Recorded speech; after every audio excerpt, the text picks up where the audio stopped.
Welcome, everyone. This is Colleen McCarthy-O'Toole from the QSMA Family Support Department. Thank you so much for joining us today. We would also like to thank our national presenting sponsors, Biogen, Genentech, and Novartis, as well as our platinum sponsor, Scholar Rock, for their generous support of the Summit of Strength virtual webinar series. We appreciate all the questions that we received in advance of this webinar today, and we'll try to answer many of these during the presentation. You are also able to submit questions throughout the webinar using the chat box, which you will find located in your GoToWebinar toolbar. Please note that all lines will remain muted during this webinar. If you have any additional questions after the presentation, please contact the QSMA Family Support Team at familysupport@qsma.org. Now we would like to welcome our speaker, Dr. Samuel Rosenfeld, who will be presenting on orthopedic management and spinal muscular atrophy. Dr. Rosenfeld? Good morning. I appreciate the opportunity to speak with you this morning. I do not have any conflicts with this presentation. Next slide. The musculoskeletal issues in children with spinal muscular atrophy include contractures, fragile bones leading to pathologic fractures, hip instability, subluxation and dislocation, and scoliosis. And it's important to state that the effect of these newer medications that we have available are really unknown as how they modify these musculoskeletal issues. Next slide. Contractures refers to the loss of joint motion due to structural changes in muscles, ligaments, and tendons. Contractures can occur at any joint and are caused by weakness, decreased range of motion, and prolonged positioning of the extremity. Next slide. We can prevent contractures with range of motion exercises, splinting and orthotics or bracing, and equipment that helps the positioning. And it's important to note that you have to focus on all the joints and emphasize those joints that are the tightest. So we like to encourage incorporating the stretching and passive range of motion exercises into a daily routine, such as diaper changes, bath time, and before bed. Next slide. Tendon lengthening can be considered for a fixed contracture that's interfering with seating, mobility, or function. These contractures rarely occur in isolation, and those muscles that cross two joints are most frequently affected. So that includes the hamstring muscles that cross the hip and the knee, and the gastrocnemius muscle that crosses the knee and the ankle. And we have to be very careful with tendon lengthening because that weakens a muscle that's already weak. Next slide. So when the hips are contracted and they're contracted together, we call that an adduction contracture, and that limits the ability to spread the legs. It interferes with toileting. It interferes with positioning in wheelchair, standing, and causing a scissoring type gait when walking. And we treat the adduction contracture by lengthening those muscles through a small incision in the groin. Next slide. Hip flexion contractures are seen on the picture in the lower left, showing how the hip cannot extend. We can deal with those contractures surgically in ambulatory patients by lengthening the iliopsoas muscle at the top of the pelvis, and in the non-ambulators, we lengthen that tendon where it attaches on the lesser trochanter. Next slide. Hamstring contractures limit the ability to stand upright and affect the pelvic position, and we need to make sure we accommodate that when we're doing spinal fusions that extend to the pelvis. We examine these hamstring contractures looking at the popliteal angle, which is the angle formed by the knee when you have the knee flexed or the hip flexed and you try to extend the knee. And if it's greater than 55 degrees, that's a significant contracture.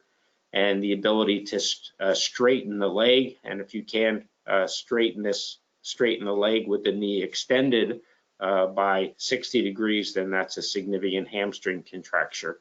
Next slide.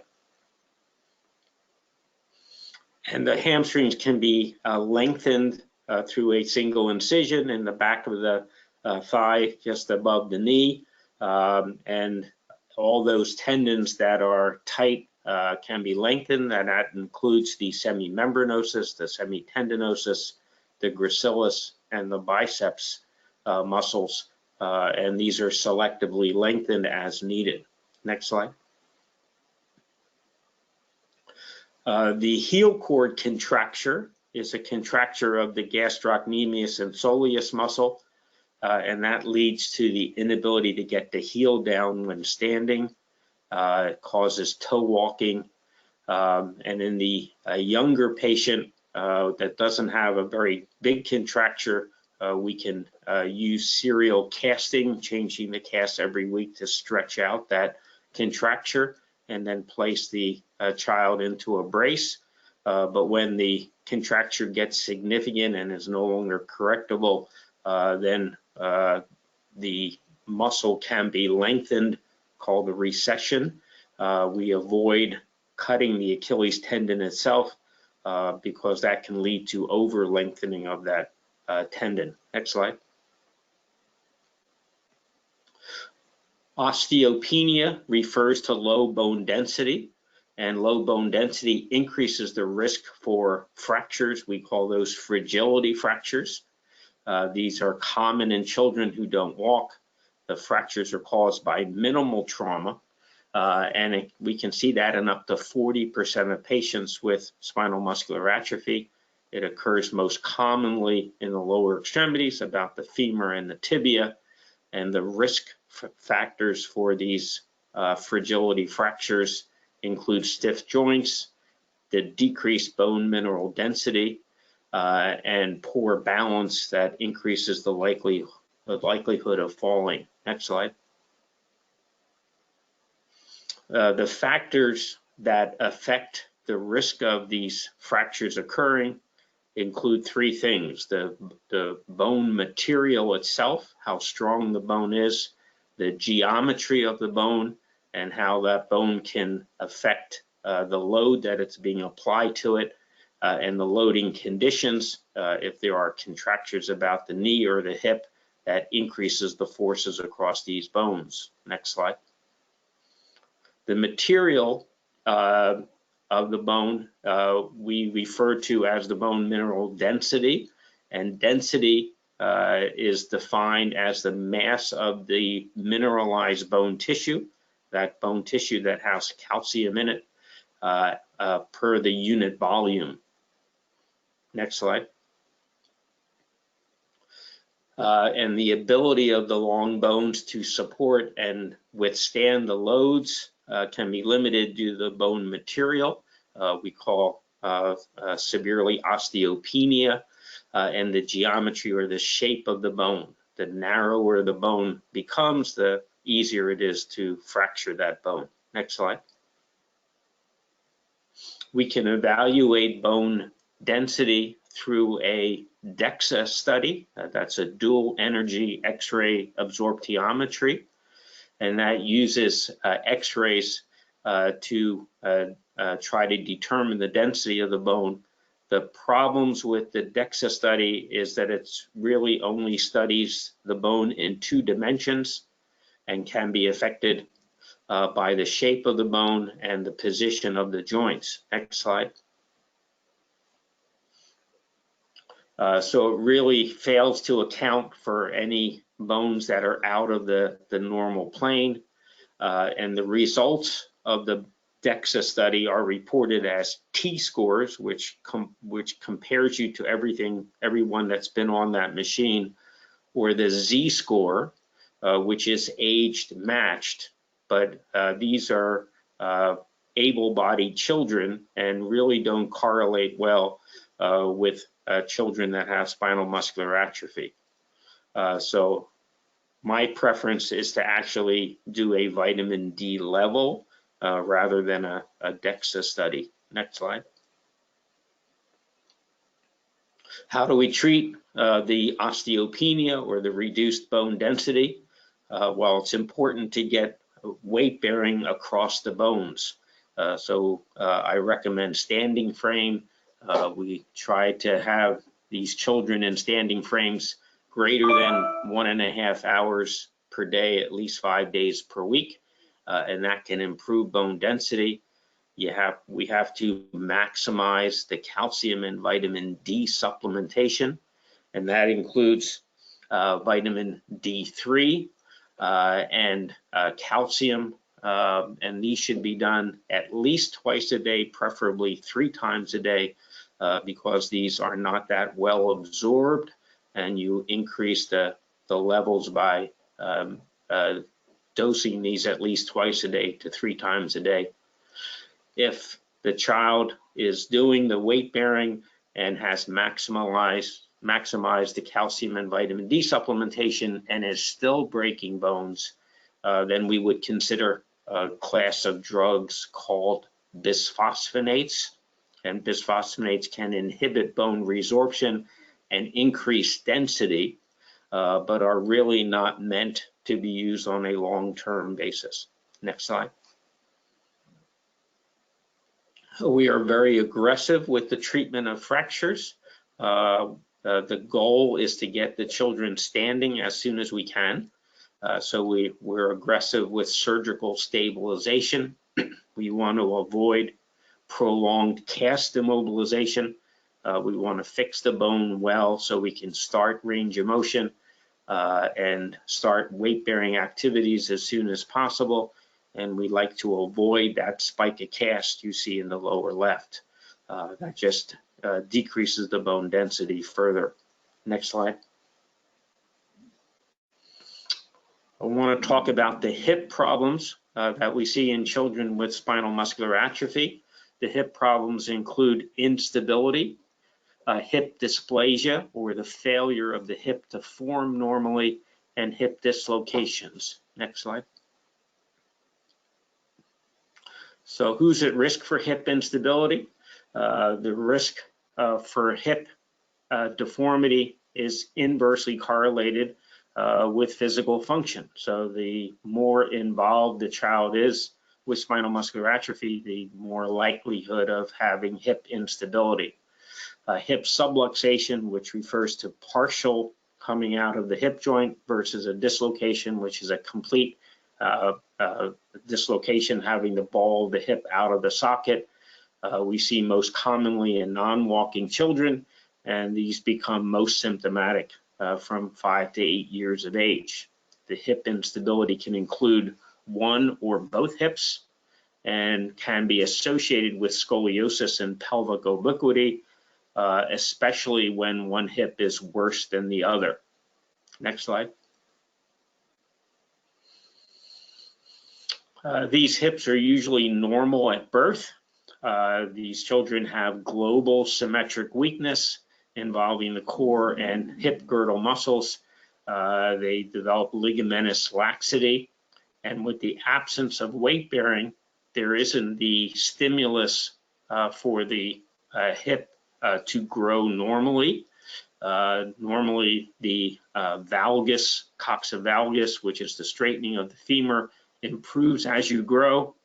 The femoral aneversion, or rotation of the femur, improves as you grow. And with the absence of weight bearing, those don't happen. And again, we see asymmetrical hip instability leading to pelvic obliquity and scoliosis. And it's unclear what happens first, but that all happens together. Next slide. The key to the hip instability involves the imbalance of the muscles. The muscles need to be balanced around the hip, and we see the hip flexors stronger than the hip extensors. and we see the hip adductors, the muscles pulling the hip in, stronger than those muscles that pull the hip out. And that leads to an unbalanced muscle pull at the hip. Next slide. And you have abnormal straightening of the top of the femur. That angle should be down at about 110 or 120 degrees, and the femur is straighter than normal, and you can see how that wants to push that ball of the hip out of the socket. Next slide. We see excessive rotation of the femur, which usually peaks at around 2 years of age and gradually improves. But with the lack of normal muscles, that femoral aneversion never improves, and it causes rotational instability about the hip. Next slide. So normally you should only have about 50 degrees of internal rotation. That's the hip going in. And a lot of these children have 80 or 90 degrees of hip rotation. Next slide. And we worry about the socket part of the hip called the acetabulum, and the acetabulum cannot form properly, which is called acetabular dysplasia, and that means there's no good roof over the ball of the hip, keeping the hip in the right place. Next slide. And so all of these result in these posterolateral migration of the hip. Next slide. And the center of rotation changes, so the hip is no longer rotating inside the socket. Next slide.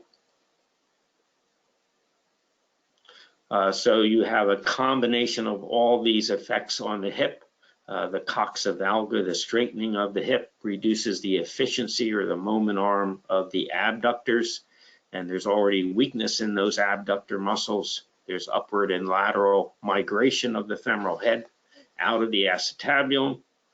You don't have normal maturation of the acetabulum of the socket, and that leads to greater instability. And you have deficiency of that roof of the acetabulum. Next slide. So physical examination of the hip. In the young children, the hip will be unstable, and you can feel the hip going in and out of the socket. But in the older children, that hip popping is no longer there. The hip becomes stiff, and you lose range of motion, and you don't feel that instability. So most of the time, the physical examination alone can't make the diagnosis of that hip subluxation. Next slide. And so these children need to be monitored closely with x-rays. And if there is dysplasia or lack of the hip to develop, then those x-rays should be done every year. We prefer standing x-rays that you see on the right side there, and that's a provocative test for subluxation. If the hip is unstable, it'll move out with weight bearing. And then on the lower x-ray, you can see that when the hips are spread apart, the hips go back into a good position. So it's always important to check if the hips are still reducible, if you can still get those hips in a nice position. Next slide. So we monitor these x-rays for what we call the migration index, and the ball of the hip should be in that olive colored 20% you see on the right side. That shows that that hip is only uncovered minimally on the sides, whereas you can see on that left side that 80% of that femur is outside of the socket. Next slide. And we look at the angle of the acetabular development, the roof of the acetabulum, and if this angle gets beyond 30 degrees, that is abnormal. Next slide. So the treatment of these unstable hips is controversial. especially with these newer treatments we're seeing. There's really very few natural history studies that show the long-term effect of any of these procedures. And in the young children, we see, despite surgery, we can see recurrent deformity. Next slide. So in my opinion, there's really no controversy for children who are walking. If the hip is unstable, this should be reconstructed. In non-walking children, especially if they're under treatment now, we want to prevent the hips from dislocating. We want to maintain pelvic alignment and improve their sitting balance. If they develop pelvic obliquity, they're more likely to have scoliosis. And so we do less complicated surgery in children that are under 10 years of age. We need to monitor these children very closely with the current treatment. Next slide. So the non-surgical treatment for hip instability includes physical therapy to maintain hip motion and promote weight bearing, keep these children standing. The standing also helps the bone mass. And we use abduction bracing the hips with the legs apart. We can do that at nighttime and part of the daytime, and that can help prevent the hips from becoming more unstable. Next slide. We consider surgical reconstruction in the child over 4 years of age that has an unstable hip. And in those children, we usually correct just the femur side of the hip joint and watch and see if the acetabulum corrects. In the child over 8 years of age, the surgery needs to be done on both sides of the hip joint. You need to correct not only the femur, but also the acetabulum. So it's a comprehensive approach.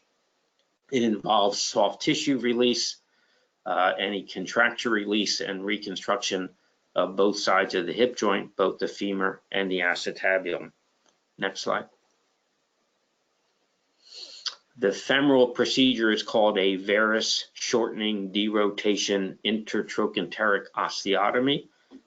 We refer to that as a VDRO. Most of the times, the procedure has to be done on both hips.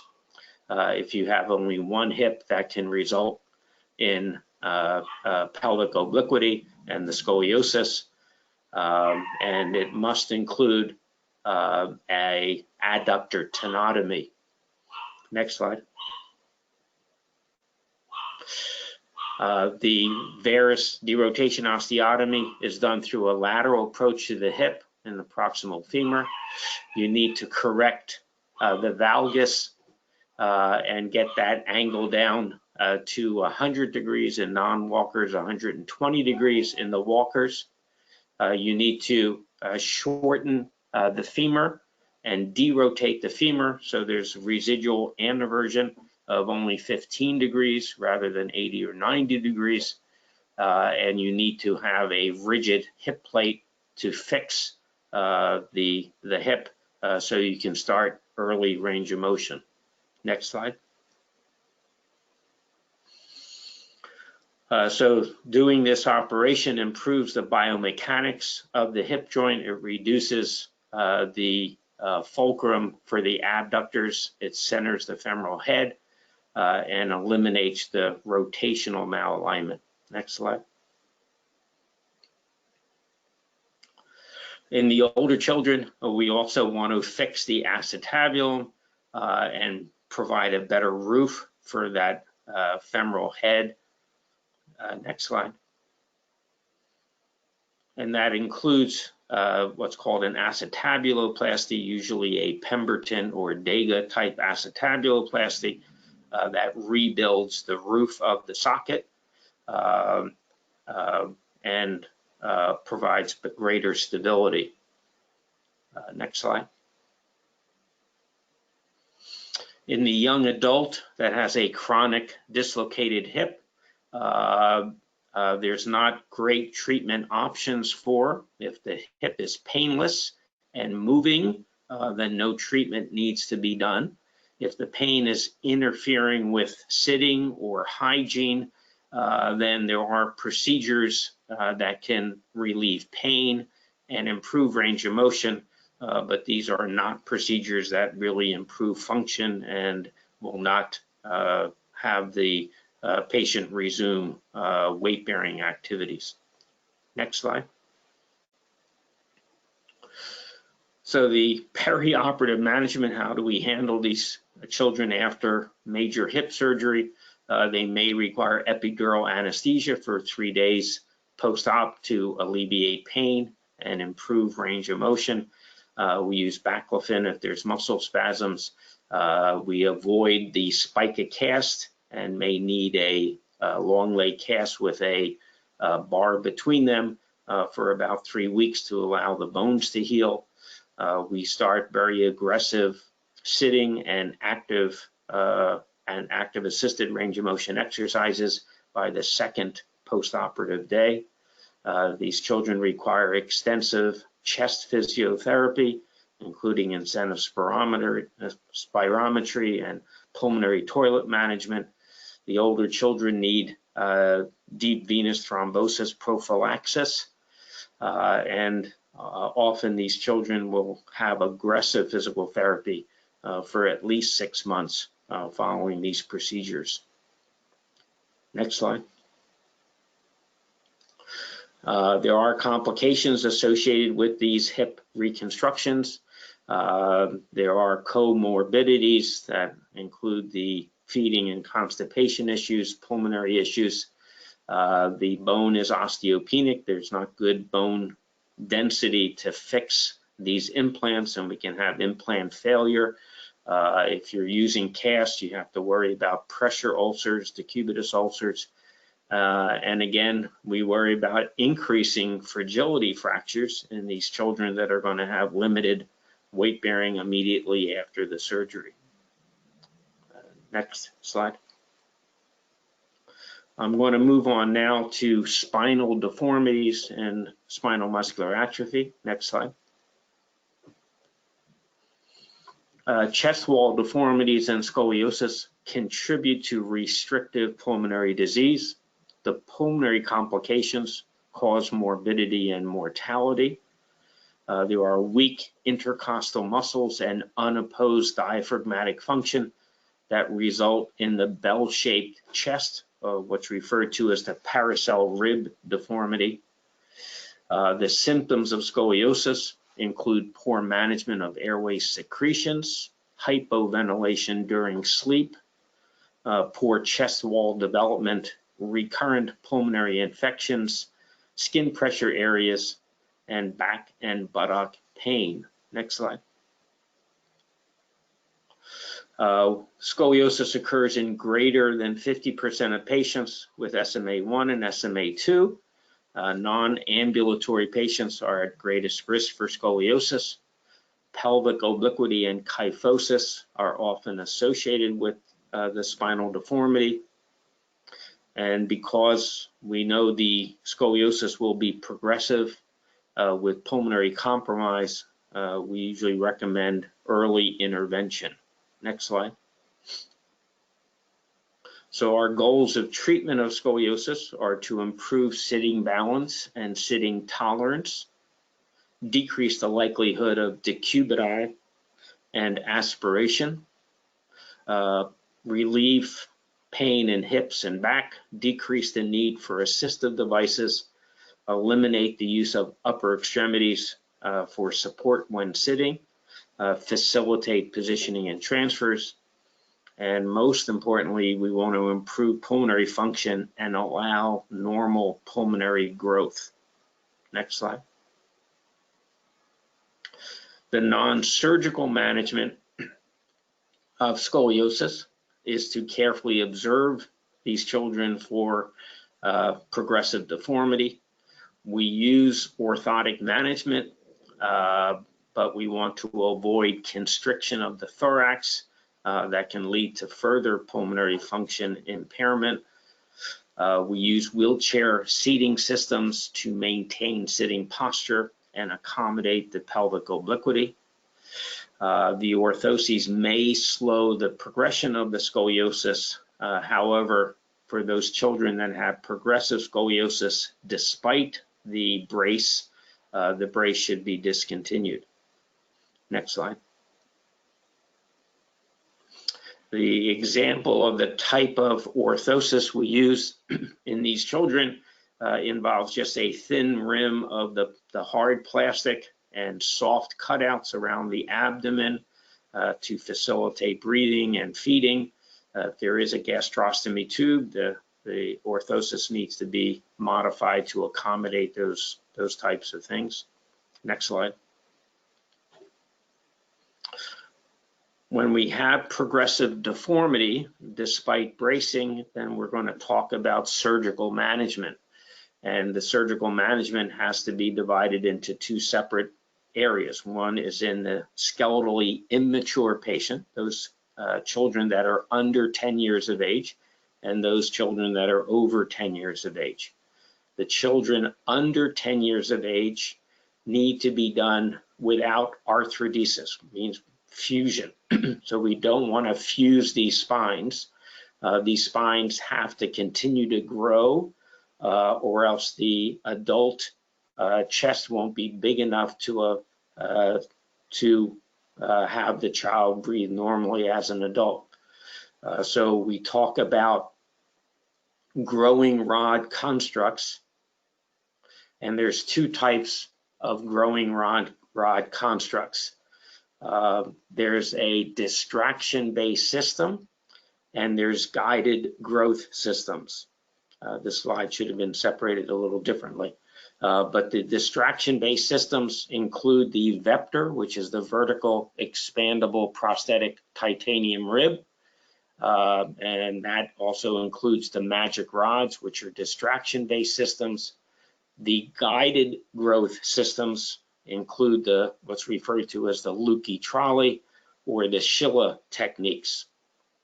The complications of these growing rod constructs can be significant and include infection, anchor displacement, laminar fracture, implant prominence, rod failure, premature arthrodesis, and the need for multiple surgical procedures to lengthen the rod. Next slide. An example of the distraction-based system. This is a Vector system, which goes from the pelvis to the ribs, and this does not touch the spine itself, and this requires sequential distraction of the spine, and this can be done either with surgical intervention to lengthen the mid portion of those constructs, or it can be done with a magic rod. Next slide. And the magic rod looks like this and is a magnetically controlled rod. Next slide. And these are activated by this device that's put over the back and lengthens the rods. The goal is to get about 12 millimeters of lengthening a year. That's the normal amount of growth that we would see in that portion of the spine. And this can be done either monthly or every 2 or 3 months, and you want to get each lengthening to add up to about 12 millimeters a year. And this is a painless device. The problems with these devices are mainly the anchor, the site above and below where these rods are fixed. Next slide. My preference is to do guided growth, which does not require any intervention other than the initial procedure. And this is an example of a child that's done at 9 years of age. The rods are left long at the top, and this serves as a way for the body to grow along the rods. Next slide. And so you can see this child 2 years later has grown out to the top of that construct. Next slide. And at 9 years after the surgery, she's grown away from the rods, and the correction of the spinal deformity has been maintained without any other intervention. Next slide.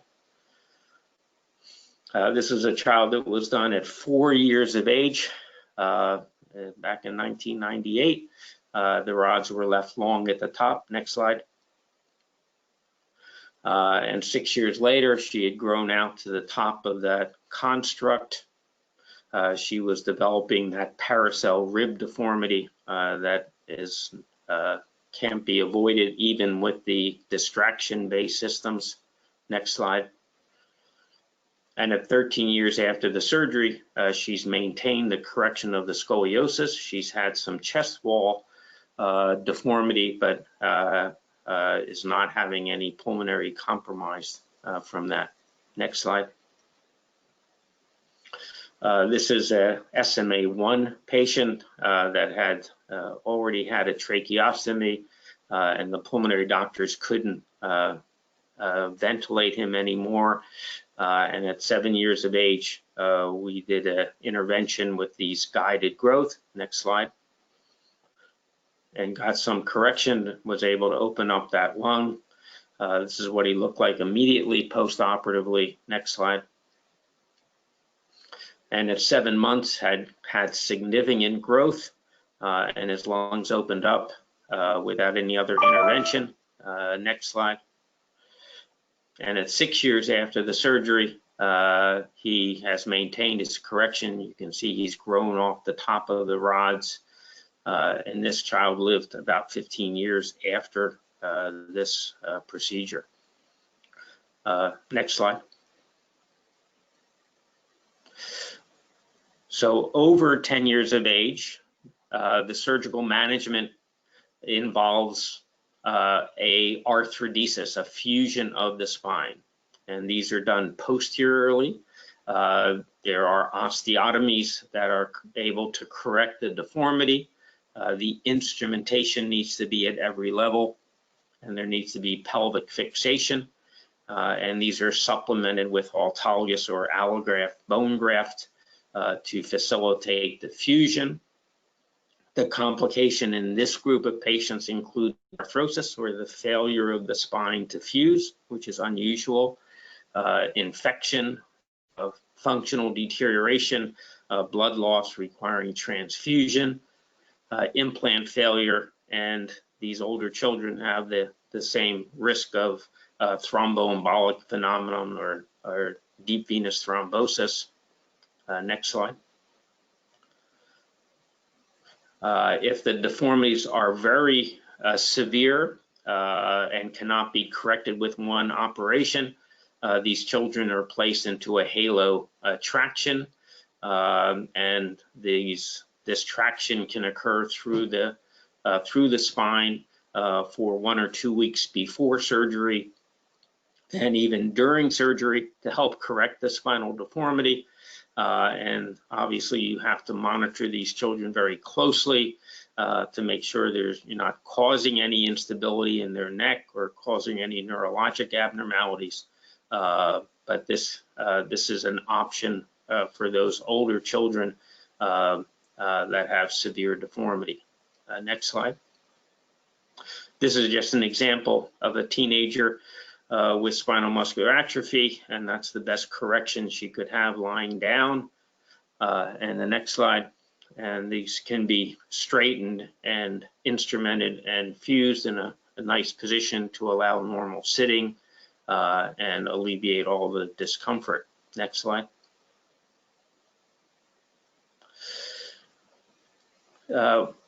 With the advent of Spinraza and the need for intrathecal administration of medication, this has to be taken into account in children that have spinal deformities.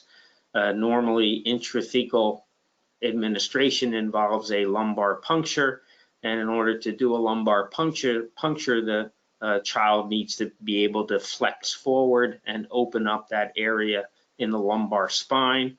If there's spinal deformity or spinal instrumentation, then you need further assistance to be able to access the spine for the intrathecal administration of the medication. That can include ultrasound or fluoroscopy or even the use of an interventional radiologist. It may require procedural sedation, and we worry about cumulative effects of anesthesia in children every 4 months to get their intrathecal medications. There have been a number of centers that use laminotomies, or creating a little hole in the back of the spine to facilitate the placement of the catheter or needle. Sites are using indwelling catheters and ports that can be accessed for the administration of the medication. And it's just important before any spinal procedure to plan any long-term intrathecal access so that this can be accommodated at the time of the spinal surgery. Next slide. Well, how do we do safe surgery in these children with spinal muscular atrophy? All of these children need preoperative pulmonary and cardiology evaluation. We use what's called an total intravenous anesthetic technique to avoid any inhalational type anesthesia. These children do not have normal muscle mass, and the muscle is your potassium bank. That's where your potassium is stored. And so during surgery, the potassium needs to be supplemented and monitored. We need to replace any blood loss. We use intraoperative cell saver, which is autologous blood collecting device and given back to the patient. We use aminocaproic acid or tranexamic acid, which are anti-fibrinolytics and decrease the bleeding during big operations. We use thromboembolic prophylaxis. We use intermittent pneumatic stockings on the legs during these operations to prevent blood clots. If the children are on any steroids, the steroids need to be supplemented during the operation. And we worry about malignant hyperthermia in any of these children with muscle problems, and those precautions need to be taken. Next slide. We do intraoperative spinal cord monitoring, and this includes somatosensory evoked potentials, motor evoked potentials, and EMG. And we can monitor the spinal cord very closely during these big spinal operations and know exactly what's going on at the spinal cord and prevent any problems with neurologic compromise. Next slide. We try to do only autologous blood transfusion, meaning the patient's own blood. In the older children, we can do pre-donation of blood. We do intraoperative cell saver, which collects the blood, filters it, and gives it back to the patient. And I like to use a drain called a Constivac, which for the first 8 hours after the surgery can collect the patient's blood, filter it, and give it back to the patient. Next slide. We rely on our pulmonary colleagues to manage these patients around the time of surgery and use things like volume recruitment, ventilators as necessary, tracheostomy if necessary, the mechanical insufflator, exsufflator, a cough assist machine, mucus mobilization devices. And it's important that these children have pneumococcal and influenza immunizations. Next slide. The cardiac management involves evaluation with EKGs and echocardiogram. If there are problems with the heart, either the muscle itself or the conduction within the muscle, of the heart, then appropriate treatment needs to be initiated. Next slide. We rely on our gastroenterologists and dietitians to evaluate these children before these big operations. With swallowing evaluation, make sure their diet is under good control. Supplementation, especially calcium and vitamin D3. We use gastrostomy tubes if there is significant weight loss and negative nitrogen balance. There are a number of pharmacologic agents we use to help with constipation and reflux. Next slide. To reiterate, the importance of the dietary supplements include calcium citrate. If that can be done, that's available in pills. Calcium carbonate and tricalcium phosphate are what's in a lot of the gummies. But in the children up to age 10, need at least 600 milligrams of calcium per day in divided doses. And over age 11, my recommendations are at least 1,300 milligrams of calcium daily in divided doses. For vitamin D3 is better absorbed than the vitamin D2. Under age 10, these children need at least 800 international units per day. And over age 11, my recommendations is over 5,000 international units per day in divided doses. Next slide. Wheelchair is important in these children to prevent muscle fatigue. Whenever the muscle is not normal, then the muscle can be damaged by fatiguing the muscle. So wheelchairs are indicated part-time and to be used only for long distance mobility. We encourage ambulation for short distances and wheelchair transfers. And we want to just use the wheelchair so the muscles don't get fatigued. The wheelchairs have to have an appropriate seating system. Next slide. And I recommend a rigid seat and back. The J cushion is the gel cushion and the Rojo is the air cushion, but these seating systems are the best and needs to be used. The wheelchair has to have appropriate trunk support and head control. The recommendations are for a tilt in space chair. So the whole chair tilts rather than reclining. When you use a reclining chair, there's increased pressure on the bottom and you get much better pulmonary function with a tilt in space type of chair. The chair has to have appropriate power assist modifications and controls for the patient to use them. And the wheelchair has to accommodate the ventilatory support and have growth adjustments so it can last at least 5 years. Next slide. I think that's all I have. I'm very happy to answer questions. Thank you so much. It looks like we did have a couple of questions, and I know you touched on a lot of this information. Oh, by the way, hi, this is Sarah from QSMA's Family Support Department, and as you can see, we're going to move on to the Q&A section.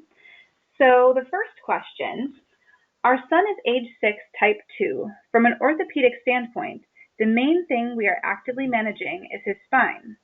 He wears a TLSO, gets x-rays every 6 months, etc. Is there anything we can or should be actively managing at this stage?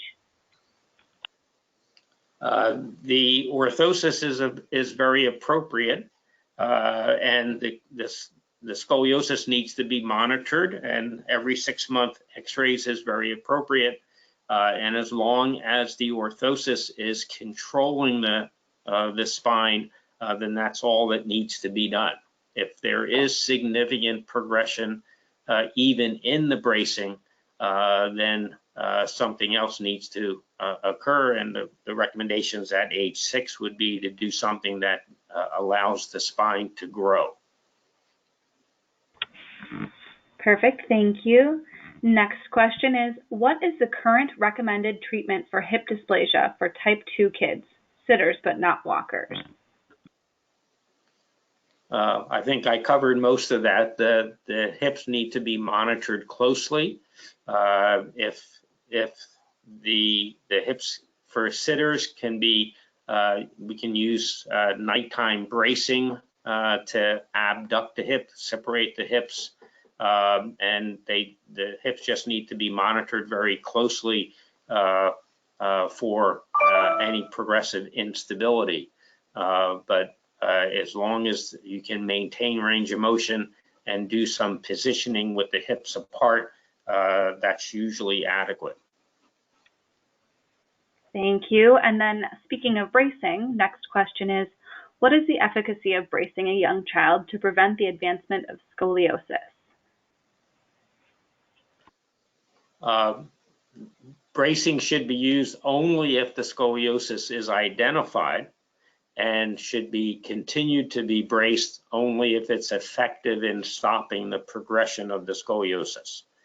I would not use a brace to prevent scoliosis from occurring because that will compromise your breathing, and you don't want to do that. You want to allow the chest to develop normally. But if their scoliosis is identified, then the first thing I would do would be to use a brace to stop progression. The brace will never correct the deformity. Thank you so much. And we have one final question. My 14-year-old daughter has SMA type 2. She's currently on her second set of magic growing rods. She has about 1 year left of growth. Her doctor plans to do spinal fusion as the last step. Are there any other options that may provide a little flexibility? When you have scoliosis, the spine is rigid. The spine doesn't move. So there is no way of gaining flexibility on a spine that has scoliosis. Even with surgery and with bracing, you'll see that the scoliosis never completely corrects. So there isn't anything that we can do to get flexibility in the spine.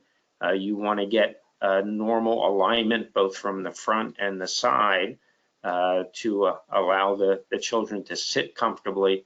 And over age 10, as I said, the distraction-based systems, the magic rods, really are not going to be any more effective. And if they're doing anything surgically, it should be a fusion. It should be an arthrodesis with instrumentation. The magic rods are not meant to be lifelong implants. Fantastic. Thank you so much again for this informative presentation, Dr. Rosenfeld. We appreciate everyone who joined in on today's webinar. You will be receiving a follow-up email with the survey link, and we welcome any feedback that you'd like to share. We are grateful for the incredible support from our sponsors who have made the Summit of Strength virtual webinar series possible. And there are still 3 additional Summit of Strength webinars for the month of September, so please visit QRSMA's website to see the topics, dates, and to register. If there is anything that we can do for you and your family, or if you have any additional questions, please email us at familysupport@qrsma.org. Thank you and have a great day.